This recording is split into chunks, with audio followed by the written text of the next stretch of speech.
मंच पे मौजूद मेरे छोटे भाई और पंजाब के हरमन प्यारे मुख्यमंत्री भगवंत मान साहब, मनीष सिसोदिया जी, जैस्मिन शाह जी, यहाँ पे आए हुए सभी मंत्रीगण, सभी विधायक, सभी ऑफिसर्स, अलग अलग मीडिया हाउसेस से आए हुए सभी पत्रकार साथी, एडिटर्स और सभी भाइयों बहनों, माताओं, बुजुर्गों, आप सब लोगों का मेरा नमस्कार, सबको सत श्री अकाल। सबसे पहले मैं जैस्मिन शाह जी को बधाई देना चाहता हूँ। उन्होंने इस मुद्दे के ऊपर ये किताब लिखने का मन बनाया। इन्होंने काफ़ी मेहनत की, कई पिछले 2-3 साल से ये इस किताब पे लगे हुए थे। इसका इंग्लिश वर्जन पिछले साल आ गया था और अब ये पंजाबी वर्जन आया है। इसके लिए मैं इन्हें बहुत बहुत बधाई देता हूँ। दिल्ली में एक नई पार्टी बनी, आम आदमी पार्टी। अन्ना आंदोलन हुआ, बहुत बड़ा आंदोलन हुआ, वहां से ये नई पार्टी निकली। जब ये पार्टी बनी थी, अन्ना जी ने ऐलान किया था, मेरी फोटो इस्तेमाल नहीं करोगे, मेरा नाम इस्तेमाल नहीं करोगे। हम चंद लोग थे, कहीं कोई उम्मीद नहीं थी। 26 नवंबर 2012 को जब पार्टी के रजिस्ट्रेशन के लिए अप्लाई किया, जंतर मंतर पे जब हम इकट्ठे हुए तो सारे मीडिया वालों ने एक सुर में बोला था, सारे इंटेलेक्चुअल्स ने, मीडिया वालों ने, इनकी सबकी जमानत जब्त होएगी। जीतना तो दूर की बात, एक भी सीट नहीं आएगी और सबकी जमानत जब्त होएगी। ये सारे एक तरह से एक सुर में सबने ऐलान कर दिया था।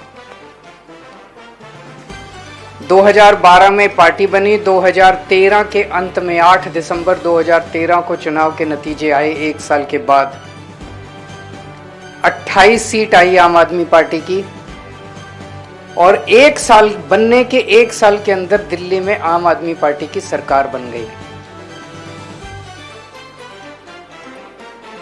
सरकार 49 दिन चली।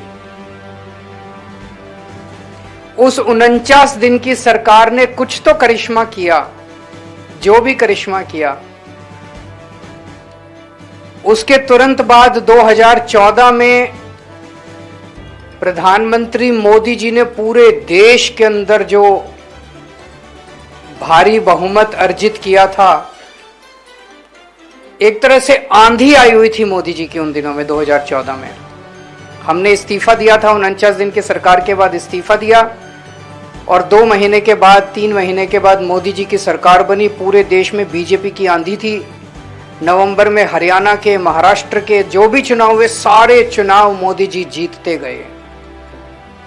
और उसके बाद फरवरी 2015 में दोबारा चुनाव हुए। 49 दिन के बाद हमारी दोबारा, किसी को उम्मीद नहीं थी कि हमारी दोबारा सरकार आएगी। उसके अंदर 67 सीट आई थी, 67 सीट 70 में से। बीजेपी की 3, कांग्रेस की 0, आम आदमी पार्टी की 67 सीट। तो एक वो 49 दिन के अंदर कुछ तो किया था, कुछ तो ऐसा करिश्मा किया था कि दिल्ली के लोगों को बहुत पसंद आया। और आंधी के अंदर लोगों ने वो उसको भगवान राम के अश्वमेध के घोड़े से कंपेयर किया कि अश्वमेध का घोड़ा चला था लेकिन लव और कुश ने उसको रोक लिया। उसी तरह से दिल्ली में आके मोदी जी का अश्वमेध का घोड़ा रुक गया। फिर 5 साल सरकार चली और 2020 के अंदर 70 में से 62 सीट आई। तो 3 बार, पहली बार में 1 साल के अंदर सरकार बनना और दूसरी बार और तीसरी बार जबरदस्त बहुमत। तो सरकार में कुछ तो किया था, जिसको जैस्मिन शाह जी ने इस किताब के रूप में पिरोने की कोशिश की है। उन्होंने इसे केजरीवाल मॉडल कहा है। लेकिन ये समझना जरूरी है, हमने कोई जब सरकार शुरू की, जब 49 दिन की सरकार चलाई और फिर उसके बाद 2015 में जब दोबारा सरकार बनी, हमारे सामने कोई ऐसा कोई खाका नहीं था, कोई मॉडल नहीं था कि ये अब किताब है और एक किताब के हिसाब से ये थ्योरी है और इस थ्योरी के हिसाब से हमें चलना है। कुछ नहीं था। एक जुनून था, देश के लिए कुछ करना है। एक जुनून था, समाज के लिए कुछ करना है। मौका मिला है, हमारी औकात ही क्या थी। मैं, मनीष सिसोदिया जी, हम बहुत छोटे लोग थे, बहुत ही हम्बल बैकग्राउंड से आते थे। मैं मिडिल क्लास से, मेरे को याद है मनीष सिसोदिया जी से जब मेरी मुलाकात हुई थी सन 2000 का टाइम है। मैं इनकम टैक्स में काम किया करता था, इनकम टैक्स में जॉइंट कमिश्नर था। इनकम टैक्स की नौकरी से मैंने इस्तीफा दिया, एक छोटी सी एनजीओ बनाई मैंने परिवर्तन करके, और मैंने नेट पे डाल दिया कि खुद ही एक वेबसाइट बनाई, पैसे नहीं थे मेरे पास, खुद ही एक वेबसाइट बनाई, इंजीनियर हूं, कोडिंग आती थी, वेब पर www.parivartan.com, और वेबसाइट पे उसको लॉन्च कर दिया वेबसाइट को, और उस पर लिखा कि देश से भ्रष्टाचार दूर करने के लिए परिवर्तन से जुड़िए, और वॉलंटियर मैंने इनवाइट किया कि वॉलंटियर बनिए। इत्तेफाक देखिए उस टाइम क्या पता नहीं था कि इस मुकाम तक पहुंचेंगे। ये 1999 की बात है। मेरे को आज भी तारीख याद है, 29 दिसंबर सन 1999 को उस वेबसाइट पे पहला वॉलंटियर का रजिस्ट्रेशन करने वाले मनीष सिसोदिया थे। सबसे पहले, पता नहीं इनके पास लिंक कैसे पहुंचा, मेरे पास तो उस वेबसाइट को पॉपुलराइज करने के लिए भी पैसे नहीं थे, एडवर्टाइज करने के भी पैसे नहीं थे। तो उस पे मनीष सिसोदिया ने रजिस्टर किया कि मैं वॉलंटियर बनना चाहता हूं। मैं भी बड़ा खुश हो गया, एक आदमी तो फंसा। तो इन्होंने अपना एड्रेस वगैरह भी लिखा था, वहां शकूर बस्ती में, ये जी न्यूज में काम किया करते थे, शकरपुर में काम करते थे। तो इन्होंने एड्रेस लिखा था, तो मैं इनके घर पहुंचा, भाई पहला वॉलंटियर आया मेरा। तो मैं इनके घर पहुंचा, इनका ऊपर छत के ऊपर एक छोटे से कमरे में एक छोटा सा कमरा था, उसी के अंदर, कमरे के अंदर ही किचन थी, और छत के दूसरे कोने में एक इनका टॉयलेट था, बस वही इनका घर था, वहां रहते थे ये। तो छत पे बैठ के उस दिन आसमान के नीचे हम दोनों ने काफी चर्चा की। फिर दिल्ली की, फिर मैंने इनकम टैक्स से बहुत लंबी छुट्टी ले ली, 2-3 साल छुट्टी के बाद फिर मैंने इस्तीफा दे दिया इनकम टैक्स से। 10 साल तक दिल्ली की झुग्गियों के अंदर हमने काम किया। हमारा बैकग्राउंड, मैं एक मिडिल क्लास परिवार से आता था, मनीष एक मिडिल क्लास परिवार से आते थे, और 10 साल का हमारा जो झुग्गियों के अंदर काम था, कई महीने में जाके फिर झुग्गियों में भी रहा, अपना घर छोड़ के मैं जाके झुग्गियों में रहा था। उसने डिसाइड किया कि जब हम दिल्ली सरकार हमने बनाई, तो हमने जो काम किए वो इन 10 साल के झुग्गियों में रहने के और हमारे बैकग्राउंड का नतीजा था।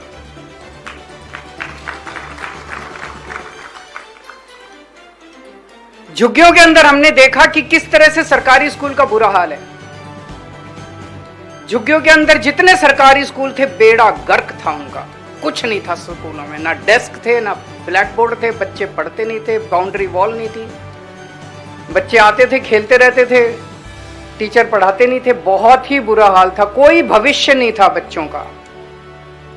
माँ बाप बहुत गरीब थे, प्राइवेट में भेज नहीं सकते थे, थोड़े दिन बच्चों को स्कूल भेजते थे, फिर माँ बाप को लगता था स्कूल भेज के क्या करेंगे, खराब हो रहा है इसको काम में ही लगा लो, तो बच्चे को भी अपने साथ काम में लगा लेते थे, बच्चा अनपढ़ रह जाता था, फिर बच्चा भी बड़ा होकर गरीब बनता था, गरीब का बच्चा गरीब बनता था, और प्राइवेट स्कूल में अमीर भेजते थे, अमीर का बच्चा अमीर बनता था। तो हमें यही लगता था यार, उन दिनों में 60-65 साल हो गए थे आजादी को, कि क्या चल क्या रहा है हमारे देश के अंदर, एक स्कूल ठीक नहीं कर सकती सरकार। 60-65 साल हो गए, स्कूल क्यों नहीं ठीक कर सकती। उतने दिनों में, उन दिनों में प्लानिंग कमीशन ने एक रिपोर्ट निकाली, उन्होंने कहा कि गवर्नमेंट जो है वो स्कूल नहीं चला पा रही, पूरे देश के अंदर सरकारी स्कूलों का बुरा हाल है, तो सरकार स्कूल नहीं चला पा रही, इसीलिए पीपीपी मॉडल के ऊपर सारे सरकारी स्कूलों को अमीरों को दे देने चाहिए, कॉर्पोरेट्स को दे देने चाहिए। और उसमें लिखा था कि ये सरकारी स्कूलों में जो जमीन है, जितने सरकारी स्कूलों में जमीन बहुत ज्यादा है, उन्होंने कहा ये जमीन भी उनको हैंड ओवर कर दी जाए, ताकि उस जमीन को इस्तेमाल करके वो कॉर्पोरेट स्कूल चला सकें। तो स्कैंडल था बहुत बड़ा, लैंड स्कैंडल था, कि सरकारी स्कूलों की जमीनें हड़प लो, और सरकारी स्कूलों की जमीनें हड़प के इनकी ऐसी तैसी स्कूल के बच्चे जाएं भाड़ में, कोई उनका पढ़ाने का वो नहीं था, सोच नहीं थी। ऐसे ही अस्पतालों का हाल था, ऐसे ही बिजली का हाल था। मेरे को याद है 2014 की गर्मियां, जब मोदी जी प्रधानमंत्री बने थे, जून का महीना था, 8-8 घंटे रात को, 8-8 घंटे दिल्ली के अंदर बिजली जाया करती थी। हम 2013 का चुनाव जीते थे बिजली आंदोलन से। 2013 में जब पहली बार हमारी सरकार बनी, उसके पहले पूरे दिल्ली में घूम घूम के मैंने 15 दिन का अनशन किया था। दिल्ली के अंदर 15 दिन का अनशन किया था, क्योंकि हजारों हजारों रुपए के लोगों के बिजली के बिल आ रहे थे और लोगों के से बिजली के बिल नहीं भरे जा रहे थे। आज भी वो मैं खंबे पे चढ़ के जो मैंने तार जोड़े थे, आज भी वो तस्वीर लोगों को याद है। इतने हजारों रुपए के बिल आते थे, लोगों से बिल नहीं भरे जा रहे थे। तो बिजली लोगों की पहुंच के परे थी। पानी के बिल, इतने पानी नहीं आता था, बिल आते थे 15-15 हजार रुपए के, 20-20 हजार रुपए के पानी के बिल आते थे। ये सारी चीजें और ये सारा अनुभव लेके हम सरकार के अंदर एंटर किए थे। तो एक चीज तो ये थी कि यार एक आम आदमी की जिंदगी थोड़ी सी सहूलियत करनी है, आम आदमी की जिंदगी थोड़ी सहूलियत। तो आम आदमी को क्या चाहिए? बिजली चाहिए, पानी चाहिए, बच्चों को अच्छी पढ़ाई मिल जाए, घर में कोई बीमार हो तो उसका अच्छा इलाज मिल जाए। तो हमने ये जो आजकल हमारे मजाक उड़ाते हैं फ्री बी, ये उसी से जो हमारा अनुभव था, जो हमारा संघर्ष था, उसी से निकला था। हमने तय किया, उन दिनों में बिजली इतनी महंगी थी और महंगी होती जा रही थी। इसका मतलब तो ये हो गया कि जिसके पास पैसा उसको बिजली मिलेगी, जिसके पास पैसा नहीं उसको बिजली नहीं मिलेगी। ये तो व्यवस्था ठीक नहीं है। अगर कोई गरीब आदमी है, आज बिजली कोई जैसे खाना खाते हैं ऐसी बिजली इंपॉर्टेंट हो गई है। बिजली के बिना कुछ भी नहीं चलता, घर भी नहीं चलता। बिजली, पंखा, बल्ब, ये तो नेसेसिटी है। तो बिजली हमने तय किया कि 200 यूनिट बिजली हर परिवार को मुफ्त देंगे।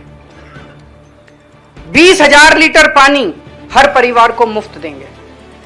हमने तय किया कि स्कूल ठीक करेंगे, अस्पताल ठीक करेंगे। बेसिक नीड्स जो एक आम आदमी की है, वो बेसिक नीड्स सरकार पूरी करे।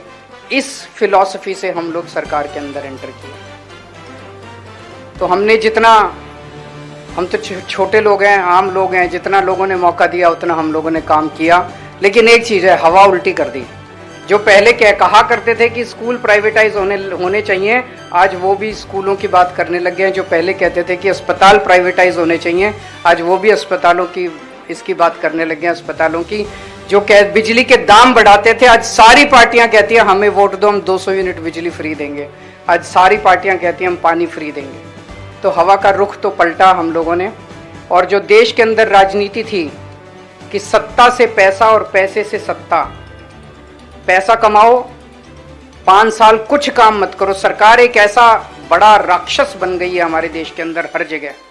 The government is working for its own self, अपने लिए ही काम करती है। सरकार का काम क्या है? अगर आप स्कूल भी प्राइवेटाइज कर दोगे, अस्पताल भी प्राइवेटाइज कर दोगे, बिजली भी महंगी कर दोगे, पानी भी महंगा कर दोगे, वो भी प्राइवेटाइज कर दोगे, फिर सरकार किस लिए है? टैक्स किस लिए देते हैं? इतना सारा जो टैक्स आता है सरकार के पास, वो किस लिए देते हैं? उन्हीं के लिए। उनके घोड़ा, गाड़ी, बंगला, बस उनके लिए देते हैं। सरकार की कुछ तो जिम्मेदारी होनी चाहिए ना। तो हमारा ये मानना है कि सरकार की जिम्मेदारी कम से कम हर बच्चे को अच्छा शिक्षा देना, हर परिवार को अच्छा इलाज देना, अच्छी बिजली देना, इंफ्रास्ट्रक्चर देना, सुरक्षा देना, न्याय देना, ये सरकार की जिम्मेदारी है। और जो भी सरकार आए वो जनता के लिए काम करे। इस मॉडल की सबसे बड़ी खासियत यह है कि ये मॉडल केवल और केवल ईमानदारी पे चल सकता है, बेईमानी पे ये चल ही नहीं सकता। क्योंकि इतने सारे काम कर रहे हैं, इतने सारे काम करने के लिए पैसा चाहिए। पैसा कहां से आएगा? अगर सरकार भ्रष्टाचार करेगी, अगर सरकार की नीयत खराब है, अगर सरकार पैसा कमाएगी, अगर सरकार चोरी करेगी, डाका डालेगी, मंत्री, मुख्यमंत्री चोरी करेंगे, तो ये मॉडल काम नहीं कर सकता। आज पंजाब के अंदर हमारे से पहले वाली सरकारें रोज कहती थी खजाना खाली है, खजाना खाली है, खजाना खाली है, ये भी नहीं हो सकता, ये भी नहीं। हमने स्कूल भी ठीक कर दिया, अस्पताल भी ठीक कर दिया, बिजली भी फ्री कर दी, इतने सारे काम चल रहे हैं आज पंजाब के अंदर। क्यों? क्योंकि भ्रष्टाचार खत्म हो गया, पैसा बचने लग गया। तो एक तरह से सेल्फ वो है, अपने आप ऑटोमेटिक ये है कि अगर सरकार इतने सारे काम कर रही है तो इसका मतलब सरकार ईमानदार है। जैसे ही हमने दिल्ली की सरकार छोड़ी, 3 महीने नहीं हुए, 4 महीने नहीं हुए, आज दिल्ली को आम आदमी पार्टी याद आ रही है। 4 महीने के अंदर बेड़ा गर्क कर दिया बीजेपी की सरकार ने। एक के बाद एक मोहल्ला क्लिनिक बंद करते जा रहे हैं। अस्पतालों में हमने दवाइयां फ्री करी थी, फ्री दवाइयां बंद कर दी, फ्री टेस्ट बंद कर दिए। सारी दिल्ली का बुरा हाल हुआ पड़ा है, सारी सड़कें टूट गई हैं, पूरी चारों तरफ गंदगी गंदगी फैल गई है। बिजली 6-6 घंटे के पावर कट लगने लग गए। पिछले 7 साल से दिल्ली में 1 मिनट का पावर कट नहीं लगा था। पिछले साल जून के महीने में दिल्ली में 50 डिग्री सेंटीग्रेड टेम्परेचर था, 1 मिनट का पावर कट नहीं लगा। आज अभी तो बारिशों का दिन है, अभी भी बिजली के पावर कट लग रहे हैं। तो दिल्ली का बुरा हाल कर दिया इन लोगों ने, इनकी नीयत खराब है। जैसे मैंने कहा कि इससे साफ जाहिर है, इनके सुनने में आता है हर एमएलए ने अपनी दुकान खोल ली है, बीजेपी के हर एमएलए ने वहां पे दिल्ली के अंदर, हर मंत्री ने अपनी दुकान खोल ली है। तो उन्होंने पैसा कमाना है, उनका कोई मकसद नहीं है सुधार करने का। जितने दिन हमारी सरकार रही हमें काम नहीं करने दिया, उसके बावजूद हमने काम किया। इस पे तो मुझे लगता है गवर्नेंस के ऊपर और एडमिनिस्ट्रेशन के अंदर तो मेरे को नोबेल प्राइज मिलना चाहिए कि एलजी के रहते हुए मैंने कितने सारे काम कर दिया दिल्ली के अंदर। इतनी मुश्किलों के अंदर आपको जान के ताज्जुब होगा, हमने मोहल्ला क्लिनिक बनाए दिल्ली में, 5 मोहल्ला क्लिनिक इनकी बीजेपी की नगर निगम ने बुलडोजर भेज के मोहल्ला क्लिनिक तोड़ दिए इन लोगों ने। क्या मिला इनको? सरकारी मोहल्ला क्लिनिक थे, दिल्ली सरकार के मोहल्ला क्लिनिक नगर निगम ने तोड़ दिए।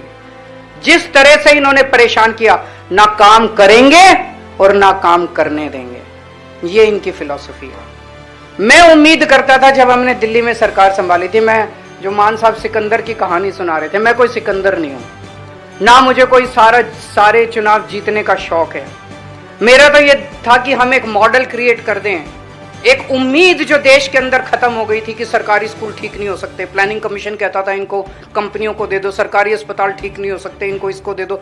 हम वो माइंडसेट चेंज करना चाहते थे कि सरकारी स्कूल भी ठीक हो सकते हैं, अस्पताल भी ठीक हो सकते हैं, नीयत सही चाहिए, बिजली भी ठीक हो सकती है, पानी भी ठीक हो सकता है, सड़कें भी ठीक हो सकती है, सब ठीक हो सकता है। वो हमने करके दिखाया। अगर ये बीजेपी और कांग्रेस वाले, मैंने इनको कितना कहा, मैंने कहा मैं मनीष सिसोदिया भेज देता हूं, तुम्हारे राज्य के स्कूल ठीक कराएगा।